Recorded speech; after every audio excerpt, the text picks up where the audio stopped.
Hi guys, welcome back to another video. बालको, आज हम कक्षा 12वीं मैक्रो इकोनॉमिक्स का मनी एंड बैंकिंग स्टार्टिंग से लेकर एंड तक अगले 5 मिनट में समाप्त करने जा रहे हैं। अगर आप इस चैप्टर के किसी भी टॉपिक्स को लेकर परेशान हो या मैक्रो या इंडियन में परेशानी से जूझ रहे हो तो यकीनन आपके पास हमारी ये हेल्प बुक नहीं है, तो कोई टेंशन न को, डिस्क्रिप्शन में उसका लिंक है, जाके ले लेना। बट उससे पहले अपनी कुर्सी की पेटी को टाइट कर लो, क्योंकि चैप्टर बहुत ही प्यारा है और रोकड़े की बात करने जा रहे हैं। चलिए शुरू करते हैं, स्टार्ट करते हैं। सबसे पहले मनी का मतलब क्या होता है। देखो, money is anything which law says money, यानी कि कानून ने जिसको बोल दिया पैसा वो हो गया पैसा, और कानून ने जिसको मना कर दिया पैसा वो पूछेगा हाय भाई मैं कैसा। जैसे 8 नवंबर 2016 को मोदी जी ने आके कह दिया था कि मित्रों आज से 500 और 1000 के नोट काम नहीं करेंगे, तो उसी क्षण से ये मनी की कैटेगरी से बाहर हट गए थे। तो मनी के कुछ फंक्शन हैं जो उसको मनी यानी पैसा बनाते हैं। 4 बेसिकली फंक्शन होते हैं। पहला, money as a medium of exchange, यानी कि लेन देन में पैसा काम आना चाहिए। दूसरा, मेजर ऑफ वैल्यू, यानी हर चीज की कीमत पैसे के फॉर्मेट में आप बता सके, यानी हर चीज का प्राइस होना चाहिए। तीसरी, मनी को हम स्टोर करके रख सकते हैं। आज आपका मेरा हर एक व्यक्ति का बैंक अकाउंट है तो वो स्टोर ऑफ मनी है। और चौथा, उधार देने के लिए मनी काम आनी चाहिए, यानी कि स्टैंडर्ड फॉर डेफर्ड पेमेंट। अब आपके कक्षा 12वीं के अंदर 2 टॉपिक हैं, एक मनी सप्लाई, दूसरा फेट मनी, जिसकी एक मार्क की डेफिनेशन आ सकती है। सबसे पहले अगर बात करें मनी सप्लाई का, तो इसका मतलब होता है एक पर्टिकुलर पॉइंट ऑफ टाइम पे, यानी मान लो अभी पूरे भारत में कितना पैसा है उसको बोलते हैं मनी सप्लाई, यानी it refers to the total volume of money held by public at a particular point of time. दूसरा आता है फेट मनी, जिसको इमरजेंसी मनी भी कहा जाता है। देखो, जब भी पैसा छपाना होता है, नई करेंसी प्रिंट करानी होती है, तो ये काम आरबीआई करती है। पर आरबीआई अपनी इच्छा से नहीं करेगी। पहले हमारी सरकार आरबीआई को गोल्ड देगी, जिसके बदले में पैसा छापा जाएगा। ठीक है, उसी वैल्यू का गोल्ड गवर्नमेंट को मिल जाता है जो मार्केट में आ जाता है। ये नॉर्मल प्रोसीजर है। पर जब इमरजेंसी की सिचुएशन आ जाती है तो बिना गोल्ड दिए कभी कभी करेंसी छपानी पड़ती है ताकि इकोनॉमी चल पाए, उसको बोलते हैं फेट मनी। अभी जो पैसा है ये सर्कुलेट होता है भारत में हमारे बैंकिंग सिस्टम से। हमारे 2 प्रकार के बैंक्स की कैटेगरी है, पहला कमर्शियल बैंक, दूसरा सेंट्रल बैंक। अगर सबसे पहले बात करें कमर्शियल बैंक, तो कमर्शियल बैंक वो बैंक होते हैं जिससे आप और हम इंटरेक्ट करते हैं, यानी जो आपका और मेरा पैसा एक्सेप्ट करते हैं, बदले में लोन देते हैं, बीच में से थोड़ा सा पैसा मार लेते हैं, यानी कि बीच में से थोड़ा सा प्रॉफिट मार लेते हैं, वो है सेंट्रल बैंक। जैसे SBI, PNB, Canara bank, bank of India, HDFC bank, ये सारे के सारे वही हैं जिनका सिंपल काम है आपसे पैसा लेना, 4% ब्याज आपको देना, और वो पैसा कहीं लोन पे लगा देना जिससे थोड़ा ज्यादा ब्याज लेना और बीच में अपना मार्जिन रख लेना। अब ये जो कमर्शियल बैंक है, ये सबसे इंपॉर्टेंटली पैसा कैसे कमाते हैं ये जानना बहुत ज्यादा जरूरी है। देखो, आपने कभी सोचा है कि ये जो कमर्शियल बैंक है ये हम लोगों को इंटरेस्ट भी देते हैं, ब्याज भी देते हैं, फिर भी पैसा बना लेते हैं, तो ये जो बीच का 5-7% का मार्जिन खा लेते हैं, क्या उससे पैसा बन जाता है? तो जवाब है जी हां, उससे पैसा बन जाता है। ये पैसा बेसिकली कहीं जाता नहीं है, ये मार्केट में सर्कुलेट होता है। अब ये मनी सप्लाई होती कैसे है, इसको समझने के लिए एक छोटा सा एग्जाम्पल लिए चलते हैं कि मान लो आपने 1000 रुपए आज बैंक में जमा करा दी। अब इस एग्जाम्पल को समझने के लिए 2 प्रकार के अजम्पशन है जो आपको अपने दिमाग में बिठाने पड़ेंगे। अजम्पशन नंबर 1, ये मान के चलो कि सारे बैंक एक ही, यानी कि किसी बैंक में आप पैसा जमा करा रहे हो तो वो एक ही बैंक में जा रहा है। और दूसरा अजम्पशन ये कहता है कि सारे ट्रांजेक्शन चेक के थ्रू हो रहे हैं, यानी कि कुछ भी कैश में नहीं हो रहा, सब कुछ बैंकों के थ्रू ही हो रहा है। तो मान लो कि आज आपने 1000 रुपए ले जाके एक बैंक में जमा कराया, बैंक उसका क्या करेगा, बैंक उस 1000 में से 200 रुपए अलग हटा के रख देगा, जिसको बोलते हैं LRR, लीगल रिजर्व रिक्वायरमेंट। यानी कि कल अगर आप पैसे मांगने गए तो बैंक पैसे कहां से देगा, तो वो बैंक उन 200 रुपए में से निकाल के आपको दे देगा, और बाकी जो 800 रुपए हैं वो बैंक बेसिकली लोन पे चढ़ा देता है और वहीं से पैसा बैंक कमाता है। जो बचे हुए पैसा ना, इससे पैसा नहीं कमाता, ये 800 रुपए ही हैं जो बैंक को पैसा कमाने में मदद करते हैं। अब मान लीजिए 800 रुपए बैंक ने लोन पे दे दी किसी और आदमी को, अब वो पैसा लोन पे लेगा और लोन लेके कहीं खर्च करेगा। भाई पैसा रखने के लिए तो हम लोन लेते नहीं है, तो जैसे ही उसने खर्च करा तो खर्च होगा, क्या होगा, वापस से वो ट्रांजैक्शन बैंक के थ्रू हुआ और वो किसी और बैंक में पैसा पहुंच गया। सीधी सी बात है, अगर मैंने 800 रुपए कहीं खर्च करे हैं और मेरा अजम्पशन कहता है कि भैया सारे ट्रांजैक्शन चेक के थ्रू हो रहे हैं, तो बेसिकली किसी और व्यक्ति के खाते में पहुंच गए, तो अल्टीमेटली वो पैसा घूम के वापस बैंक में पहुंच गया। बैंक फिर वापस से यही काम करेगा कि जो 800 रुपए आए हैं उनमें से 20% 30% जितना भी एलआर है वो अलग रखेगा, बचा हुआ पैसा फिर लोन पे चढ़ा देगा, फिर वो घूम के आएगा, फिर वही होगा, फिर वो घूम के आएगा, फिर वही होगा।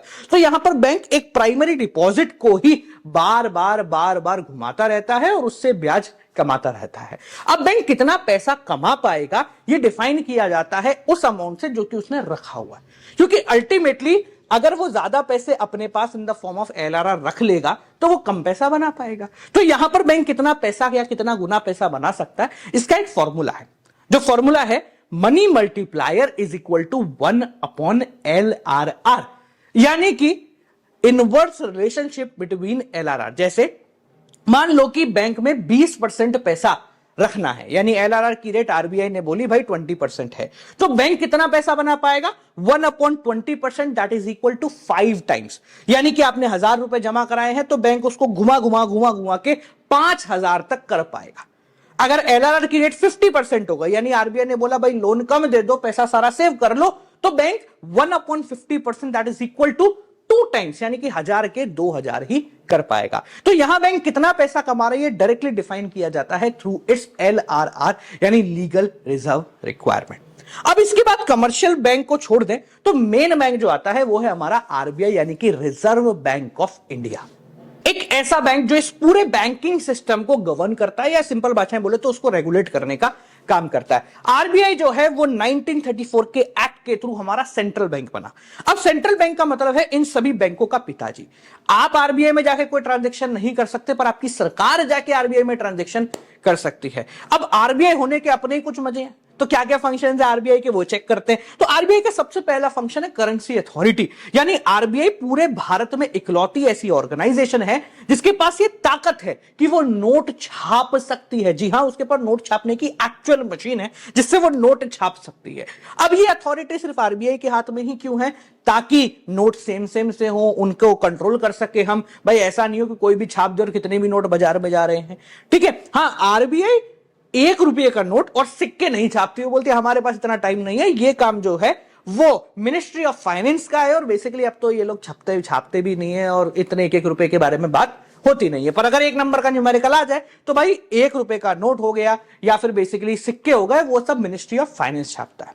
दूसरा फंक्शन जो आरबीआई का है वो ये है कि वो आपसे ट्रांजैक्शन नहीं करती, वो आपकी सरकार से ट्रांजैक्शन करती है। यानी RBI is basically the banker of the government. जैसे हम बैंक में पैसा जमा कराते हैं, वैसे हमारी सरकार, जैसे राजस्थान सरकार, मध्य प्रदेश सरकार, उत्तर प्रदेश सरकार, उनका खाता आरबीआई में है, वो अपना सारा पैसा आरबीआई में ले जाके रख देते हैं। तो जो काम हम अपने बैंक के साथ करते हैं, सेम काम हमारी सरकार जो है वो आरबीआई के साथ ट्रांजैक्शन करती है। इतना ही नहीं, जैसे आपका बैंक है एसबीआई, एसबीआई का बैंक कौन सा है? तो एसबीआई का जो बैंक है वो है आरबीआई। पीएनबी का बैंक जो है वो है आरबीआई, यानी कि सारे बैंक भी अपना खाता आरबीआई के अंदर खुला के रखते हैं, क्योंकि वो पिताजी है, उसके पास चंदा चढ़ाना जरूरी है ना, तो इसलिए ये बहुत इंपॉर्टेंट है। अब ये जो चंदा चढ़ाते हैं ये कैसे चढ़ाते हैं समझना। अपन ने अभी एक पीछे एग्जांपल लिया जिसमें बोला कि अगर 1000 रुपए आपने बैंक में डिपॉजिट कराए हैं तो उन 1000 रुपए में से 800 रुपए, एक एवरेज पकड़ते हैं, बैंक लोन पे दे देगा और बाकी जो 200 रुपए हैं वो एलआरआर, लीगल रिजर्व रिक्वायरमेंट के फॉर्मेट में अपनी जेब में रख लेगा। अब ये एलआरआर के भी 2 टुकड़े कर देते हैं, एक होता है सीएलआर, एक होता है सीआरआर, एक होता है एसएलआर। सीएलआर का मतलब होता है कैश रिजर्व रेशो और एसएलआर का मतलब होता है स्टैट्यूटरी लिक्विडिटी रेशो। अब मेरी बात ध्यान से समझना, ये जो 200 रुपए है इसके 2 टुकड़े हुए, मान लेते हैं 80 और 120। तो ये जो 80 रुपए है सीआरआर के फॉर्मेट में, ये उठा के पहले ही दिन हमारा बैंक आरबीआई में जमा करा देता, पिताजी चंदा रख लो, ताकि कोई भी दिक्कत, कोई भी परेशानी, देखो मैंने आपको थोड़े पैसे दिए थे, थोड़ा लोन वोन दे दो ना, ये काम होता है। बाकी जो 120 रुपए हैं एसएलआर के, ये आप अपने एटीएम से जाके निकाल सकते हैं, ठीक है। तो यहां पर आरबीआई के पास सारे बैंक का कैश रिजर्व पड़ा रहता है, ताकि in case of emergency RBI उनको वो चीज वापस अलॉट करे, या कोई भी दिक्कत होती है तो आरबीआई बीच में आके सॉर्ट कर दे। अब क्योंकि इनके पास पैसा पड़ा हुआ है तो आरबीआई ही as a lender of last resort काम आती है। लेंडर ऑफ लास्ट रिजॉर्ट का मतलब, अगर तुझे कहीं से मदद ना मिले तो मेरे पास आना, मैं तेरी मदद कर दूंगा। ये आरबीआई का एक फंक्शन है, क्योंकि पैसा उनके पास है। और मदद करने के साथ साथ वो अकाउंट सेटलिंग यानी क्लियरिंग हाउस का भी काम करता है, कि कोई भी परेशानी होगी तो will take care of everything. इसके साथ साथ हमारे आरबीआई के पास फॉरेन एक्सचेंज रिजर्व भी है। भैया दुनिया जहां की सारी करेंसी हमारे आरबीआई ने अपनी जेब में बता के रखी है, ताकि आपकी फॉरेन एक्सचेंज रेट, जो डॉलर पाउंड यूरो पाउंड, इनकी रेट जो फ्लक्चुएट होती है ना भाई, इसमें ज्यादा फ्लक्चुएशन ना हो। तो RBI has the custodian of foreign exchange reserve.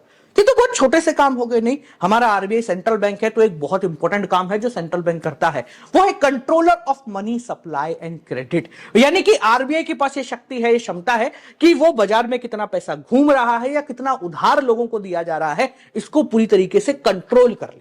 अब वो कंट्रोल करता कैसा है? कंट्रोल करने के लिए उसके पास दो अलग अलग इंस्ट्रूमेंट है। एक कहलाता है क्वालिटेटिव इंस्ट्रूमेंट, एक कहलाता है क्वांटिटेटिव इंस्ट्रूमेंट। देखो, क्वांटिटेटिव इंस्ट्रूमेंट का मतलब होता है ये ऐसी चीजें हैं, ऐसे जुगाड़ हैं जिनको आरबीआई यूज करके बाजार से पैसा खींच लेता है या बाजार में पैसा डाल देता है, क्वांटिटी कम ज्यादा कर रहा है।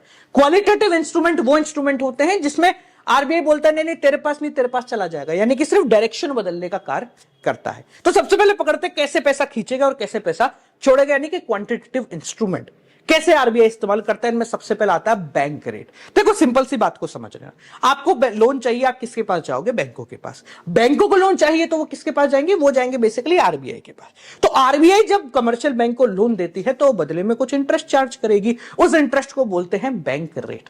अगर लॉन्ग टर्म के लिए 15-20 साल के लिए लोन दिया गया है तो बैंक रेट कहेंगे। अगर बहुत कम समय के लिए, बस मेरे को हफ्ते 10 दिन के लिए लोन चाहिए, बहुत कम समय के लिए लोन चाहिए, तो फिर उसको रेपो रेट बोल देते हैं। तो बैंक रेट का मतलब, जब कमर्शियल बैंक आरबीआई से लॉन्ग टर्म के लिए लोन लेती है तो उसको ब्याज देना पड़ता है, वो होता है बैंक रेट। अब मान के चलो कि आरबीआई ने बोला कि भैया मैं तुमसे 10% ब्याज लूंगी कमर्शियल बैंक से, तो कमर्शियल बैंक वो पैसा जब आपको लोन पे चढ़ाएंगे तो 14-15% तो लेंगे। तो यहां पर आरबीआई के पास ताकत है, उसको जैसे ही लगता है कि भाई बहुत ज्यादा लोन जा रहा है, वो कहता है नहीं भाई मैं तो इंटरेस्ट अब 12% लूंगा। तो जब वो 12% इंटरेस्ट लेता है तो ऑटोमेटिकली आपको भी ज्यादा इंटरेस्ट देना पड़ता है और आप लोन नहीं लेते हो। और जब लगता है कि लोन नहीं दिया जा रहा है तो आरबीआई बोलते चलो ठीक है, मैं इंटरेस्ट रेट कम कर देते हैं। सेकंड जो इंस्ट्रूमेंट है वो है ओपन मार्केट ऑपरेशन, यानी ओएमओ। अब ओपन मार्केट ऑपरेशन का मतलब क्या है, ध्यान से समझना। आरबीआई के पास ये ताकत है कि वो गवर्नमेंट की सिक्योरिटीज को बेच और खरीद सकती है या लेंड कर सकती है ताकि पैसा कम ज्यादा करे, जैसे गवर्नमेंट के ट्रेजरी बिल्स, बॉन्ड्स वगैरह। तो आरबीआई को अगर लगता है कि भैया बाजार में बहुत ज्यादा पैसा घूम रहा है, चलो कोई दिक्कत नहीं, सरकारी ट्रेजरी बिल्स या सरकारी बॉन्ड्स किसी को खरीदने क्या। अब सरकारी बॉन्ड पे फायदा है कि रिटर्न भी अच्छा मिलेगा, लॉस भी ज्यादा होने के चांसेस नहीं है, सिक्योरिटी है, तो सब बोलते हैं लाओ हमें दे दो, हमें दे दो। तो जैसे ही आपने उनको दिया वैसे ही उनका सारा पैसा, मान लो 100 करोड़ के है, तो 100 करोड़ के आपने इशू कर दिए, वो 100 करोड़ रुपए आरबीआई ने अपनी जेब में रखे और चुपचाप पेटी बांध के घर चले गए। तो वो पैसा मार्केट से खत्म हो गया। और जैसे उसको लगता है कि पैसा मार्केट में नहीं है तो वो बोलते ठीक है, मैंने जो बॉन्ड दिए थे ना 2% ज्यादा के ब्याज पे, कौन बेचना चाहता है? सब बेच देते हैं, पैसा वापस बाजार में आ गया। तीसरा जो तरीका होता है वो होता है अपना कॉमन एलआरआर, जो भी अपन ने पढ़ा था। अपन ने ऑलरेडी देख लिया कि अगर एलआरआर की रेट ज्यादा होती है, यानी कि बैंक सारा पैसा खुद के पास रख लेंगे, तो पैसा नहीं बना पाएंगे, तो मार्केट में पैसा कम हो जाएगा। और अगर एलआरआर की रेट कम है तो बैंक बहुत ज्यादा पैसा बना पाएंगे। इसके लिए 8 नवंबर 2016 को जब मोदी जी आए थे ना, उन्होंने बोला 500, 1000 के नोट बंद हो जाएंगे। तो यहां पर बहुत इंपॉर्टेंटली सारे बैंक्स को यह डायरेक्शन दिया गया था कि भैया आप सब अपने एसएलआर को 100% कर लो, यानी कि आपने जितना भी लोन, जितना भी आपके पास डिपॉजिट है वो सब आपकी जेब में होना चाहिए, आप लोन नहीं दोगे, ठीक है। तो ये काम आरबीआई कर सकती है। इसके अलावा दूसरे इंस्ट्रूमेंट आता है क्वालिटेटिव इंस्ट्रूमेंट, जो सिर्फ डायरेक्शन बदलने का काम करते हैं। अरे यहां मत दो, यहां दे दो, एग्रीकल्चर में मत दो, दूसरे सेक्टर में लोन दे दो। 3 इंस्ट्रूमेंट होते हैं। सबसे पहला है मार्जिन रिक्वायरमेंट। मार्जिन रिक्वायरमेंट का मतलब क्या है कि मान लो कि आप 10 लाख रुपए की बिल्डिंग को रख के लोन लेना चाहते हो, आपको कितने का लोन मिलेगा? 8 लाख का, 7 लाख का। अब आरबीआई को लगता है कि नहीं यार, एग्रीकल्चर में अभी लोन नहीं देना और इंडस्ट्री में लोन देना है। तो अगर आप बेसिकली बिल्डिंग रखने आए हो और आप बोले साहब मुझे इस बिल्डिंग के बदले एग्रीकल्चर लोन चाहिए, तो बोलेंगे चलो 6 लाख दे देंगे। आप बोलोगे नहीं साहब मुझे तो फैक्ट्री लगाने के लिए चाहिए, तो बोले चलो 9 लाख दे देंगे। तो यहां पर आरबीआई ने क्या करा, जिस सेक्टर में उसको लोन नहीं देना वहां का मार्जिन बढ़ा दिया कि हम इतना सेफ्टी मार्जिन रख रहे हैं ताकि आप लोग लोन नहीं लो, और जब लोन नहीं लोगे तो पैसा ऑटोमेटिकली दूसरी जगह चला जाएगा। सब बोलेंगे भैया ठीक है, फिर एग्रीकल्चर से बेहतर तो फैक्ट्री लगा लेते हैं। नेक्स्ट काम होता है मॉरल सुएजन। मॉरल सुएजन बड़ी सिंपल है। जैसे आपके पिताजी ने कभी बोला होगा ना, ठीक है बाहर तो जा रहे हो, 8 बजे तक आ जाना, ठीक है सही रहेगा। तो ये क्या है, मॉरली बताना, यानी कि सिंपली एक तरीके से डायरेक्शन देना कि यार ठीक है नहीं करोगे ना तो ज्यादा बढ़िया रहेगा। तो आरबीआई कमर्शियल बैंक को बोल देता है देखो पैसे की भी तंगी चल रही है, तो एग्रीकल्चर में थोड़ा रुक के लोन देना सही रहता है। अब तीसरा और अंतिम, सिर्फ मान लो कि उन्होंने बात नहीं मानी, आपने बोला पिताजी चलो ठीक है, हाँ ठीक है आ जाएंगे 8 बजे।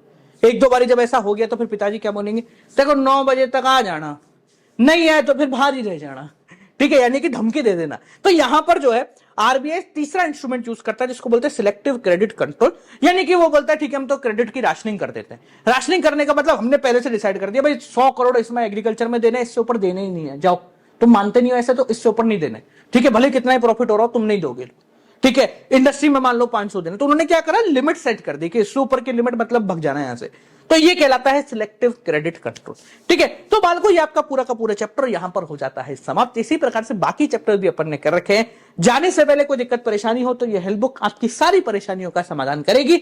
अगर स्टॉक में दिखती है तो जाकर ले लेना, लिंक डिस्क्रिप्शन में। मिलता है आपसे अगली वीडियो के साथ, तब तक के लिए नमस्कार।